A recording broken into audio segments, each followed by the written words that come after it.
जय संविधान साथियों,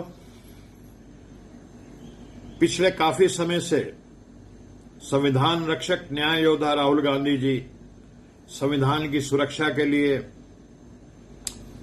जातिवार जनगणना हो इसके लिए और आरक्षण की सीमा जो 50% तक रोक रखी है उस दीवार को तोड़ने के लिए और जीवन के हर क्षेत्र में, चाहे वो ब्यूरोक्रेसी हो, चाहे जुडिशरी हो, चाहे इस देश का कॉरपोरेट वर्ल्ड हो, मीडिया हो, उसमें जो 90% जो हजारों साल से वंचित रहे हैं उनकी भागीदारी की लड़ाई लड़ रहे हैं। जब वो ये लड़ाई लड़ रहे थे तो उनका मजाक उड़ाया गया। भरी संसद में अनुराग ठाकुर जैसे सांसदों ने भद्दे भद्दे अपशब्द उनके लिए इस्तेमाल किए। मोदी जी ने कहना शुरू कर दिया कि मैं तो जाति को मानता ही नहीं, इस देश में सिर्फ जवान, किसान, महिला और गरीब ही होता है और कोई जाति तो होती नहीं। जाति की बात करना भी पाप है, ये नरेंद्र मोदी ने बार बार कहा।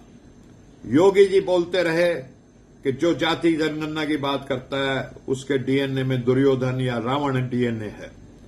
लेकिन इस सब चीजों के बावजूद, तमाम गालियां और ट्रोल आर्मी की भद्दे भद्दे अपशब्द के बावजूद भी न्याय योद्धा राहुल गांधी अपनी बात पे हिमालय पर्वत की तरह अडिग रहे और उसका नतीजा हुआ कि इस देश के 90% schedule caste, schedule tribe, OBC के लोग राहुल गांधी जी के पीछे आके खड़े हो गए और इस सब से घबरा करके नरेंद्र मोदी प्रधानमंत्री ने अपनी कैबिनेट में जाति जनगणना की प्रस्ताव को पास कर दिया। लेकिन ये किस तरह का जाति जनगणना है इसकी डिटेल बतानी चाहिए।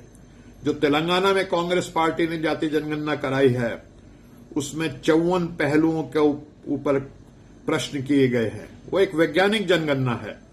कहीं ऐसा तो नहीं कि आप सिर्फ जातियों को गिन दें और जाति जनगणना के नाम पे ठकोसला कर दें। हमें इसकी डिटेल चाहिए।